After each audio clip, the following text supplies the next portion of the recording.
Entonces voy a borrar la parte superior, que ya tienen nota de esto, porque aquí vamos a definir, cuando hago este ensayo, son características del mismo determinar las tensiones mecánicas, ¿no es cierto?, que voy a adquirir del ensayo. Entonces, esas tensiones mecánicas, ¿no es cierto?, es la que denominamos tensión estática a la tracción, que es la carga máxima, ¿no es cierto?, que produce la rotura del material. Y será igual al P máximo sobre S sub 0, que es la sección, ¿no es cierto?, de la probeta. Y también voy a determinar la tensión 0,2, que es la tensión esta, que va a producir una deformación o alargamiento equivalente al 2%, ¿no? Y a eso le llamo, ¿no es cierto?, tensión 0,2, ¿no? Y lógicamente va a ser el valor de la carga 0,2 sobre la sección inicial, ¿no es cierto? Esas son las características, ¿no es cierto?, que me determinan las tensiones mecánicas que puede sufrir este material. ¿Puede Fíjense que repetir lo ¿La que S es tensión, profe? escribió? ¿eh? La sección, la S, S sub 0, la tensión, la sección, Y lo que dice es cero o es una O? sigma, Ah, sigma. sigma, ajá. Es el valor de la tensión que soporta el material, sigma. Y acá estamos observando de que ese sigma 0,2, ¿no es cierto?, que hemos puesto acá, ¿no es cierto?, es la carga que va a producir una deformación equivalente a 2 décimas, ¿no es cierto?, de la carga empleada. Y lógicamente está aplicada, ¿no es cierto?, sobre la constante proporcional. Y ustedes observan, ¿no es cierto?, que si yo tengo una deformación de 0,2%, yo voy a tener una carga, ¿no es cierto?, que está superior a la carga proporcional. ¿Lo vemos ahí? ¿Ya? Sería este punto, más o menos, ¿sí? Y este punto, lógicamente, tiene una carga superior a la carga de este punto, ¿no es cierto? Pero también, ¿no es cierto?, es proporcional. Pero ¿qué ocurre? Por ejemplo, este sería P y este, ¿no es cierto?, P02. Espero que se vea, ¿no es cierto? Acá tengo a P, la carga límite de proporcionalidad, y acá tengo un P02 para aquella deformación equivalente a un 0,2%. Lo que me está diciendo esta carga admisible, que yo dentro de las dimensiones de fabricación del componente que estaba en proceso, ¿no es cierto?, voy a utilizar, digamos, un límite de carga que puede, ¿no es cierto?, provocar una deformación 0,2. Y eso, ese límite, ¿no es cierto?, digamos, me da una mayor capacidad de resistencia del material. Es como si yo trasladara la fabricación del componente hasta este punto y que ese punto me da una resistencia mayor, como si utilizara una aleación de mayor resistencia, ¿sí? Lógicamente, para esos elementos de mayor resistencia, estaría determinando, digamos, no este punto específico que he encontrado acá, sino estos que tengo arriba. Y lógicamente me aseguro una mayor vida útil del material. Y esto entonces lo calculo de ese modo. O sea, la resistencia mecánica la obtengo de estos dos periodos. Es interesante, ¿no es cierto?, conocer que el máximo que me va a provocar la rotura de la pieza también lo tengo que determinar en este caso, ¿no?, en este punto. Nunca vamos a llegar a eso, por supuesto, porque estamos trabajando dentro del periodo conveniente. Y también voy a averiguar, ¿no es cierto?, lo que es el alargamiento porcentual con la delta griega también, que va a ser igual, ¿cierto?, a la variación de longitud sobre la longitud inicial por 100. Y esto será igual, ¿no es cierto?, a L menos L sub 0 sobre L sub 0 por 100. Y ese es el alargamiento. El alargamiento. Variación de longitud sobre L sub 0. ¿Qué será? ¿Cuál es el alargamiento que me provocó la rotura menos el alargamiento que tenía la probeta sobre L sub 0? Será porcentual, ¿no es cierto? Que sería esto. ¿Sobre el qué, profe? ¿Eh? ¿Sobre el qué? Sobre la longitud de la probeta, L sub 0. La nominal. El otro es el alargamiento de rotura, puso. ¿Cuál? Eh, Este. ese. Claro, ¿sí? Ah, bien. ¿Y ¿Cuánto, cómo cuánto se se escribe? alargó? ¿LR será? Porque No, no se ve sería L bien. nomás, como cuánto se alargó, ¿no es cierto?, cuando se rompió. Los valores que yo he determinado acá. ¿Por 100? Después el último dice. ¿Eh? O, ¿Por o 100? sea, o sea que el L sería la longitud L sub 0 más la deformación que provocó la rotura. Pero no dice, no es un menos, eso que está ahí. Claro, menos, porque es más, una vez que se alargó y se rompió la probeta, se ha alargado, es decir, que ha crecido por la deformación. Es este valor. Y en el último dice por 100, ¿o no? Por cien, claro. Porque esto es alargamiento porcentual. ¿Y acá qué le falta? Acá qué le falta. Este es el alargamiento. ¿Qué le falta acá? Lógicamente le falta esto, que sería la deformación transversal. La deformación transversal también, ¿no es cierto?, la vamos a identificar. Voy a borrar el módulo.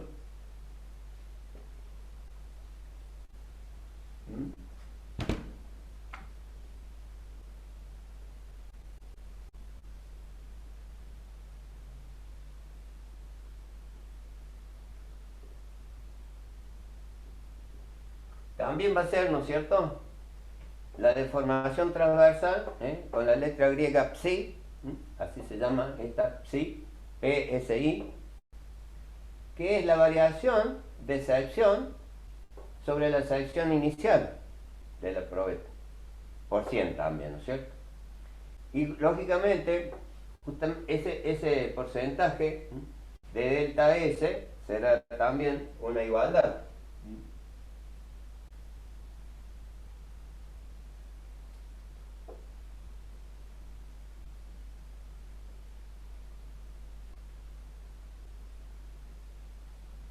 Y será así, ¿verdad?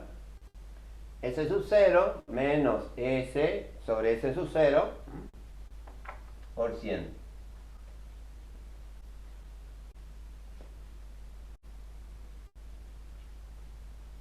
Y esto sería el periodo, que acá no lo puse, entre A y B. Acá será el periodo entre A y B.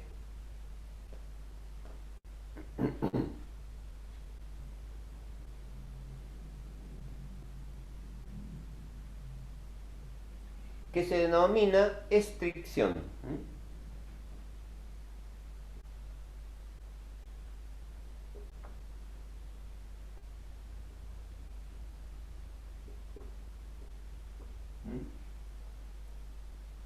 la disminución de la sección se denomina estricción. Ahí lo estaríamos mencionando.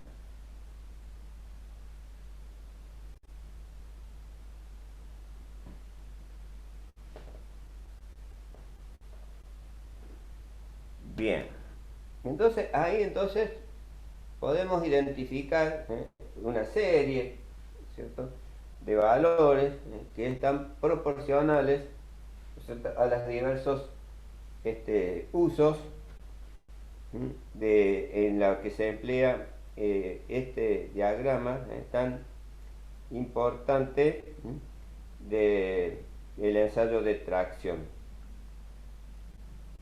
Les voy a sacar una foto a esta imagen que complementa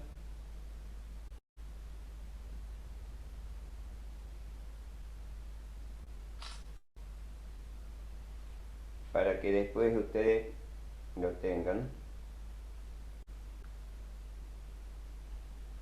Además de haber producido el grabado, ¿no es cierto?, de esto.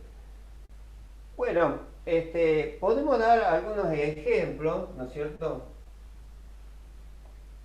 de mu, que lo vamos a poner acá. Entonces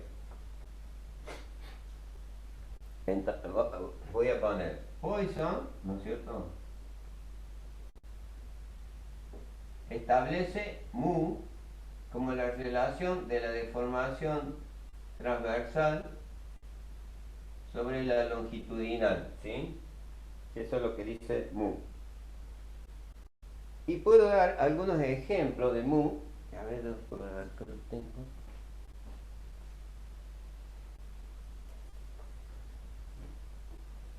Algunos ejemplos de mu nos dice, por ejemplo, para el sin,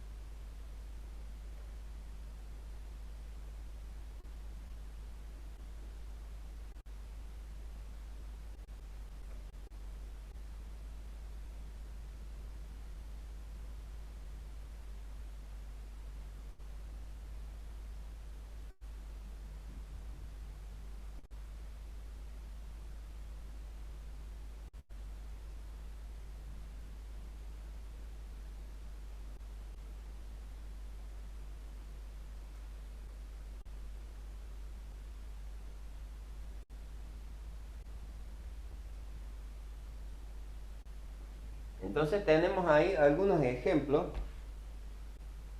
de la relación de deformación, como les había mencionado, para mu.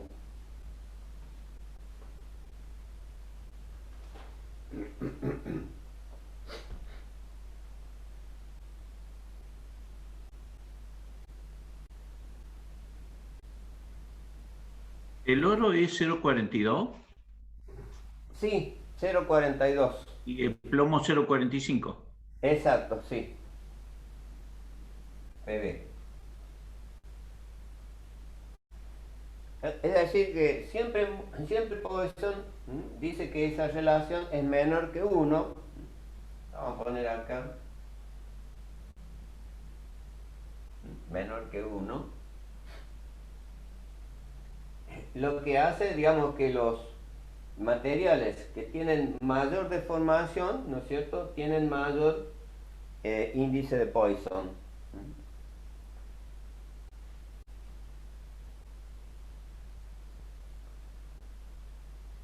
Mayor índice de Poisson. También podemos agregar...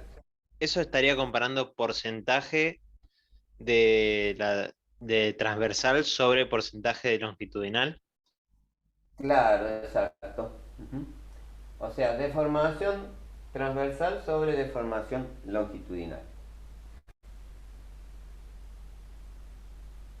Este vendría a ser un coeficiente, ¿no es cierto?, que nos determina la maleabilidad del material, ¿no?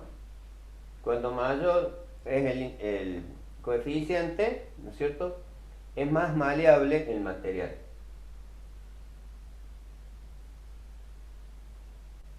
Acá podemos poner también, ¿cierto?, algunos valores de la tensión, ¿no es cierto?, que determina el ensayo para algunos porcentajes de carbono del acero, ¿cierto? Lo que sería entonces es tensión estática para aceros, por ejemplo un acero 10-15, 10-25, vamos a tener, digamos, una 24 kilogramos sobre milímetros al cuadrado, 28, 10-42, y acá sería es 37,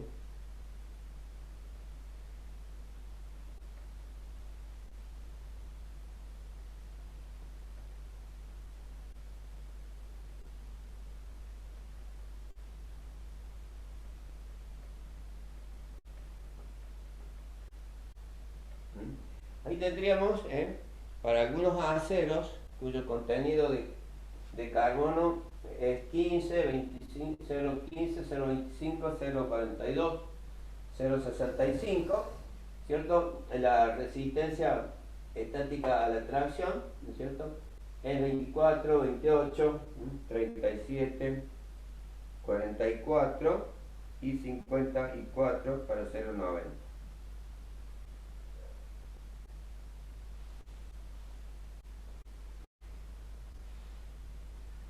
Esos aceros son los que están antes del punto eutectoide, supongo. Claro, 0,90 sería eutectoide, Bien. 0,87. O sea, perlítico.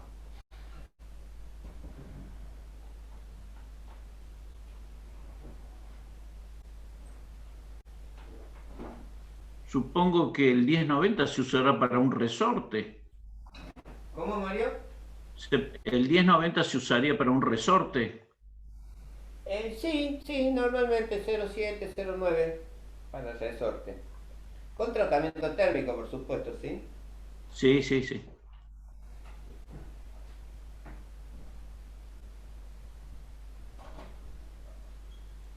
¿Qué sería, en qué se transformaría en una, a ver, acá tengo los nombres, me tengo el machete, vainita o martencita estaría ahí? Martencita. Martencita. La martencita con enfriamiento rápido, ¿no es cierto?, se transforma a partir de la austenita. Eso ya lo vamos a ver, ¿no es cierto?, en la próxima clase. Vamos a comenzar tratamientos térmicos.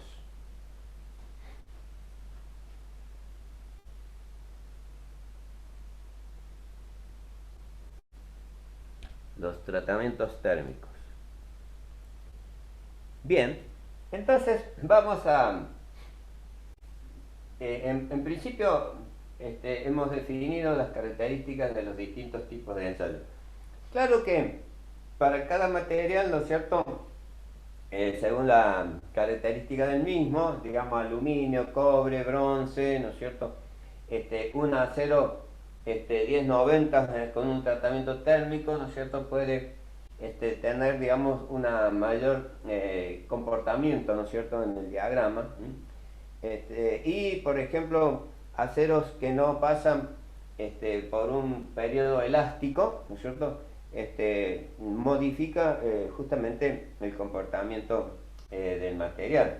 Es decir, acá estamos observando que un material dúctil, ¿no es cierto?, tiene todos estos periodos que hacen, ¿no es cierto?, a la curva que habíamos representado. Pero en ciertos materiales, ¿no es cierto?, que digo, no tienen un periodo elástico, como puede ser, por ejemplo, el aluminio, ¿no es cierto?, el cobre. En muchos casos, ¿no es cierto?, tenemos una figura tal como esa. Una lámina de aluminio, ¿no es cierto?, tiene un comportamiento ahí, que lógicamente la resistencia no es visible a partir del gráfico, ¿no? Pero lógicamente sabemos que el periodo elástico comienza justamente en la longitud L sub 0 de la probeta.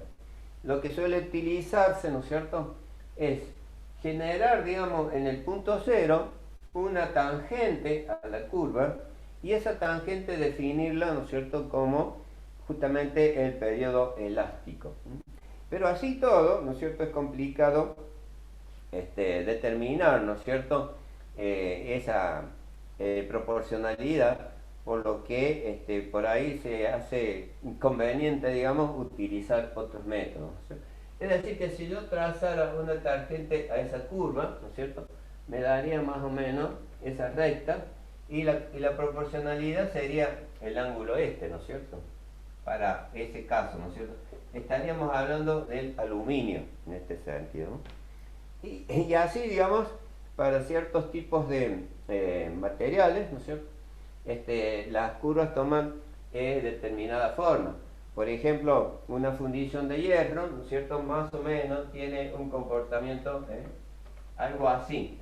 El comportamiento de una fundición de hierro es más o menos recta, ¿no es cierto?, y inmediatamente a baja intensidad de carga, ¿no es cierto?, se produce la rotura. Después le voy a pasar unas fotocopias de un texto, ¿no es cierto?, que hace un análisis un poco más definido, ¿no es cierto?, que lo que hemos hecho nosotros ahora, donde se puede apreciar, digamos, como para que tengamos una idea más completa, ¿no es cierto?, de lo que es el ensayo. Incluso se puede hacer a diferentes temperaturas, ¿no? A diferentes temperaturas, por ejemplo, del acero, ¿no es cierto?, a 20 grados sería un comportamiento más o menos normal como el que hemos visto, pero a temperaturas inferiores, incluso negativas, ¿no es cierto?, tiene aumentos, ¿no es cierto?, la resistencia del acero, ¿no?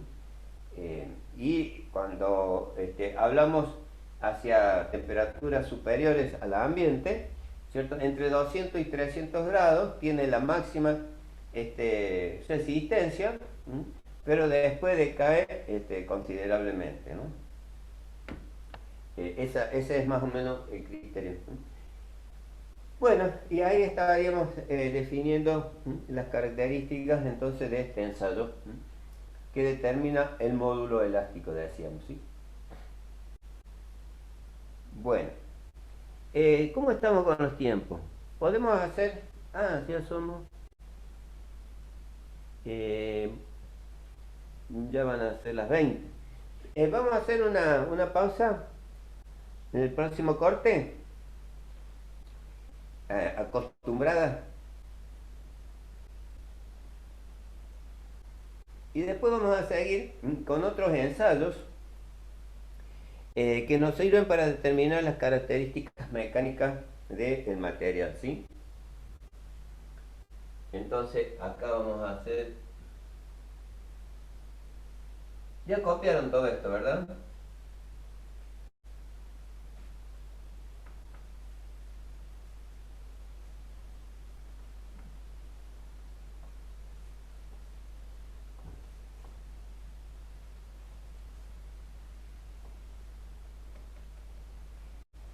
Entonces vamos a ver, dentro de los ensayos para determinar las características mecánicas, entonces vamos a decir un ensayo de dureza.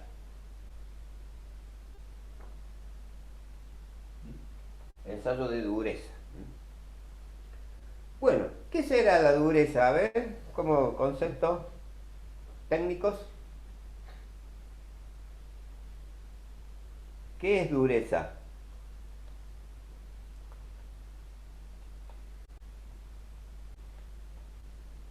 La resistencia a ser penetrado. Muy bien, resistencia a ser penetrado. ¿Qué otra tenemos, Maxim? A deformarse, o sea, resistencia a deformarse, ¿no? Claro, también, muy bien. Exacto. En algunos casos la deformación, ¿no es cierto?, determina justamente la relación de una determinada resistencia. Lo que ustedes están mencionando justamente tiene una vinculación determinante, ¿no es cierto?, con lo que es la resistencia. ¿Qué más podemos decir de dureza? La resistencia de desgaste también, ¿puede ser? También, perfecto, también, lógico, ¿sí? Y bien, lógicamente, como usted lo menciona, resistencia, desgaste, penetración, estaríamos hablando, ¿no es cierto?, de distintos sistemas materiales que hace, digamos, a la propiedad, ¿no?, de la resistencia material en función de la dureza. Sabíamos estudiar, no sé ahora cómo son los planes de estudio, porque las escuelas técnicas hace muchos que cambiaron los programas, pero sabíamos a ver química, ¿no es cierto?, por ejemplo, y en química hablábamos de compuestos naturales, ¿no es cierto?, relativo a una escala de dureza que normalmente se utilizaba entre 1 y 10. Es decir, el 1, materiales de baja dureza o la mínima dureza, y el 10, los materiales o el material más duro, ¿no es cierto?, ese aspecto. ¿Ustedes escucharon este concepto de dureza? Compuestos naturales, que justamente fue determinada esta escala por Mohs, y se conoce, ¿no es cierto?, como escala de Mohs. Profe, ¿qué dice el título que justo tapa la luz ahí? Acá arriba dice ensayo de dureza. Ensayo de dureza. Y luego pongo escala de Mohs. Y esta escala de Mohs, ¿no es cierto?, definía de 1 a 10, ¿no es cierto?, los distintos compuestos en la naturaleza que se presentaban, ¿no es cierto?, estos niveles, ¿no es cierto?, de esto. El 1 era lo más duro y el 10 el más, perdón, al revés. El 1 el más blando y el 10 el más duro. Se me anticipó el nivel. ¿Cuál es el material más duro que conocemos? El diamante. Muy bien, claro, el diamante, ¿sí? Lo conocemos también porque es el más caro, ¿verdad? El diamante, sí, perfecto. Diamante, ¿no? Y el más blando es un compuesto, ¿no es cierto?, del magnesio, que se denomina el talco, ¿no? El talco. Es tan blando este elemento que incluso puede rayar, ¿no es cierto?, o dejar, digamos, una huella sobre un tejido, digamos, que hace al vestido, ¿no? Este es un material que utilizaban mucho antes los sastres, no sé si ahora se emplea todavía, ¿no es cierto?, porque ahora todas las confecciones que hace al vestir, ¿no es cierto?, lo hacen a máquina, ¿no es cierto?, así que ya no hay mucho trazado, ¿no es cierto?, sobre una gran mesa, ¿no es cierto?, para cortar los distintos moldes, ¿verdad? Es el talco entonces. Y a medida que va aumentando la dureza, ¿no es cierto?, se van a ir desarrollando entonces la dureza del material. Por ejemplo, un material como la apatita, un compuesto, ¿cierto?, que tiene el número 5, va a rayar a todos los que están por arriba, ¿no es cierto? La apatita entonces va a rayar al 4, al 3, al 2 y al 1 también, ¿no es cierto? Mientras que la apatita es rayado por todos los que están por abajo, es decir, el 6, el 7, como el feldespato, el cuarzo, ¿no es cierto?, va a seguir rayando hasta es rayado por el diamante, por supuesto, ¿no es cierto? Entonces, esta escala nos da una idea, ¿no?, de lo que es la dureza.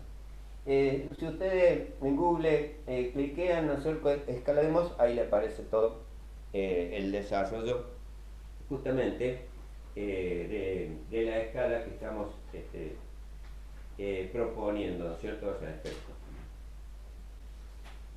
Bien, entonces podemos definir, ¿no es cierto?, la dureza. Podemos definir la dureza, ustedes quieren anotar, ¿sí?, como la mayor o menor resistencia,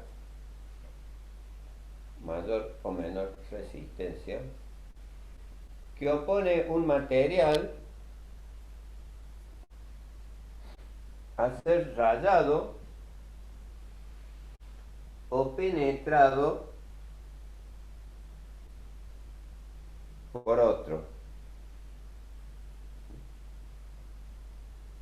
O sea, la mayor o menor resistencia que opone un material a ser rayado o penetrado por otro. Punto y aparte, podemos decir a su vez que la determinación de la dureza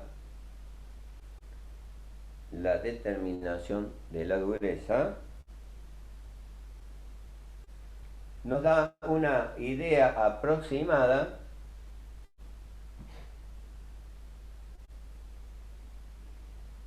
de la resistencia a la tracción, ¿Nos da una qué, profe? Perdón. una idea aproximada de la resistencia a la tracción, la intensidad de tratamiento térmico,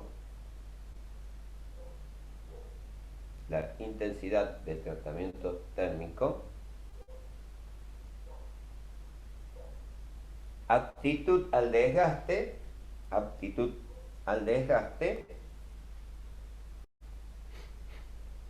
o al mecanizado del material.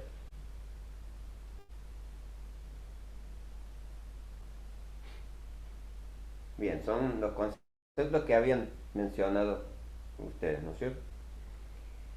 Hay varios métodos de determinación, ¿no es cierto?, de los cuales podemos identificar una tabla, ¿cierto? Dentro de estos métodos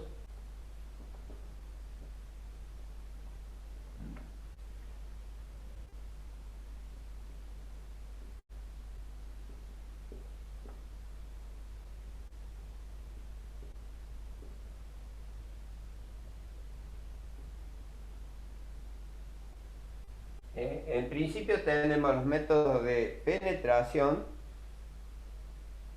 los de rebote, rayado, y otros métodos prácticos como pueden ser el de abrasión o erosión.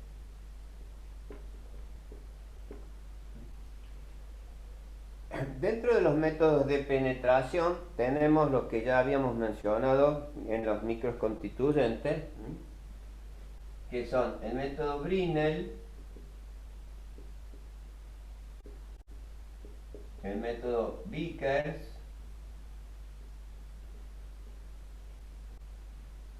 el método Snoop y el método Rodwell.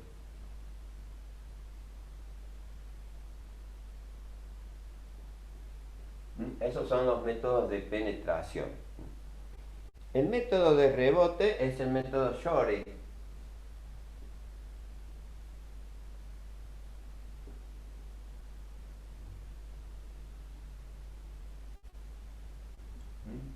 Y el método de rayado es el método Persos. Así que como le indicamos, ¿sí? ¿Puede repetir el de penetración? Brinell, Vickers. Snoop, o sea, K-N-O-W-P, y el Rodwell.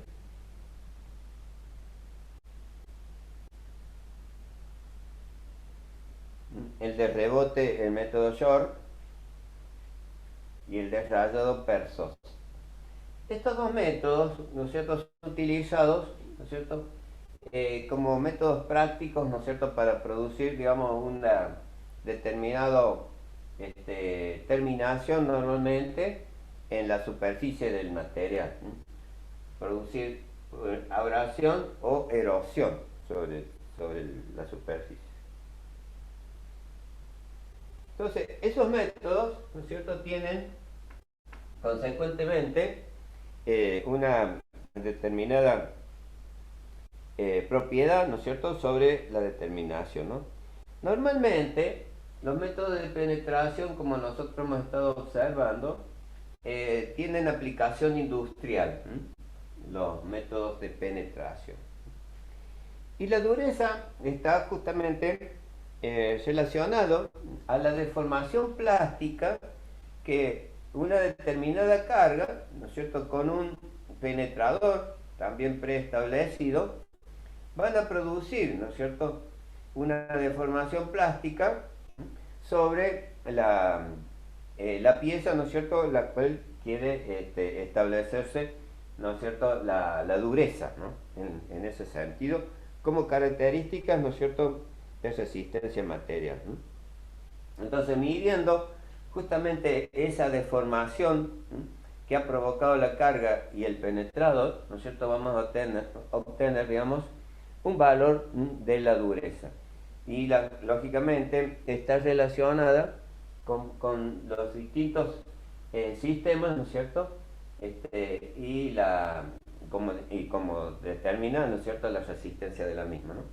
Entonces, como industrialmente se utiliza penetración, vamos a ver los distintos métodos, ¿no es cierto?, al respecto, es decir, método Brinell, Snow y Rodwell, Vickers y Rodwell. Entonces, acá vamos a hacer una especie de cuadro donde vamos a efectuar, ¿no es cierto?, los distintos métodos de aplicación. Bueno, ya enseguida se nos va a cortar, vamos a ir haciendo el método. Recordamos que ahora nos tomamos unos 15 minutos, ¿sí? Acá vamos a tener este penetrador.